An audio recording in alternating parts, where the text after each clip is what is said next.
Hello everyone, welcome to Yoga Chemist. In this video I'm very excited to share with you some information that you can use to actually better your breathing habits to create less stress in the body. Every day, over 20,000 breaths flow in and out of your body. But how many of those are you actually aware of? Breathing is the only visceral function that can be controlled voluntarily. But by controlling the breath, we sometimes revert back to breathing habits that we developed in childhood or early on that are not beneficial for the body, and they're hard to maintain. According to yogic tradition, the breath is the controlling function of the body. It's more important than any other function. And it acts as an intermediary connecting the mind and the body. Now what I'm going to talk about today is all based on a book series titled Progress in Brain Research, and more specifically volume 122 of that series, which is the biological basis for mind-body interactions. Now this book is incredibly interesting. I really recommend that you go check it out. I'll post a link to it in the description below. There's a quote in this book that I think really embodies what I'm trying to explain today, so I'm going to read it. Yoga practitioners learn to observe and shape the breath without forcefully or abruptly changing it. Breathing is an act in which the entire being participates. Breath training is the effort to begin to learn to know the breath in that deeper context, and to gradually reduce the level of disturbance that unnecessarily disrupts and interrupts its functioning. So like I said before, the breath is the controlling function of the body. And so when we fall back on old breathing habits, we sometimes interrupt its functioning, and that can be detrimental for the body. So what are we looking for in a good breathing habit? And so there are 7 properties of optimal breathing according to yogic tradition. The first of these is diaphragmatic breathing, or using the diaphragm to breathe. So if you don't know, the diaphragm is a muscular structure that sits underneath the rib cage and rests on top of the abdominal organs. It has muscular attachments at the base of the rib cage, the base of the sternum, and the spine. And it divides the torso into 2 sections: the thoracic cavity, which includes the lungs and heart, and the abdominal cavity, which includes your abdominal organs. So the diaphragm, when it's relaxed, is sort of shaped like a dome that sits underneath the rib cage, pressing up on the lungs. When the diaphragm contracts, it actually flattens and comes down a little bit, which increases the volume in the thoracic cavity and decreases the pressure in there.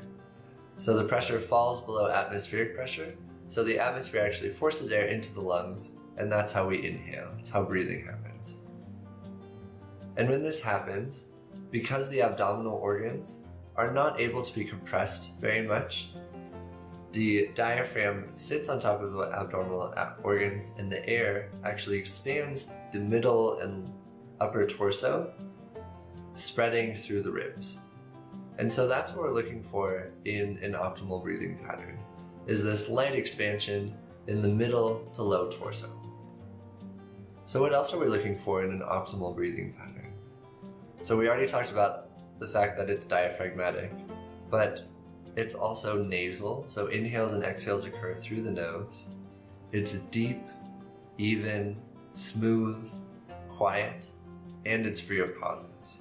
So those are the 7 things we look for. But our everyday experiences with breath probably don't include these 7 attributes. The breath may stop and start, it may slow, it may quicken, it may rise into the shoulders, it may include a deep sigh. More commonly, it includes breathing with the chest. So not using the diaphragm enough and overutilizing the muscles in the chest wall and the upper torso. Our actual breathing patterns, if they stray too far from those 7 attributes of optimal breathing, can actually cause breathing to be a source of imbalance in the body, which actually increases the potential for illness and dysfunction. So how do we go about developing optimal breathing patterns to promote health in the body? Well, there are 3 stages to this thing called breath training. And the first stage is just gently observing the breath, observing inhales and exhales without preoccupation, without anxiety, so that you can become more familiar with your breath, with the habits that you've fallen back on, and how you breathe just normally throughout your day. Then, in stage 2, breathing is beneficially adjusted, reducing unnecessary tension and increasing psychological clarity. So like I said before, the mind and the body are connected through the breath. So when the breath improves, the mind also improves. The third stage is when relaxed breathing begins to flow effortlessly, and you can call the breath to your awareness at any point. The training has led to a more enduring relationship with your breath, and the breathing habits that you've worked on daily have begun to incorporate themselves into your conscious and unconscious breathing. So because of this, at the end of this training, stage 3, it's sort of like after you've learned how to ride a bike. You don't really have to focus on balancing anymore. So with your breath, you don't really have to focus on expanding through your rib cage. The breath just flows naturally, and it begins to incorporate itself into your unconscious, so that you're benefiting the body every time you breathe, both consciously and unconsciously. So this is just an introduction to breath training. In the next video, I'll be leading you through stage 1, so observing the breath without stress, without anxiety, to notice the habits that you fall back on when you breathe. I will also be teaching a few exercises that you can use to break the chest breathing habit and progress to diaphragmatic breathing, so you can begin incorporating the optimal breathing pattern into your life. Thank you for taking the time to educate your practice with me today. I'm excited to lead you through the breath training exercises so that you can promote health in your body using the breath. I would love to hear about any health benefits that you would like to learn about, so please comment below about anything you would like to learn about related to yoga, and I'll try to make a video on it. If you like this video, please give it a thumbs up. I would love it if you subscribe to the channel. I really hope you enjoy the rest of your day. I'll talk to you soon.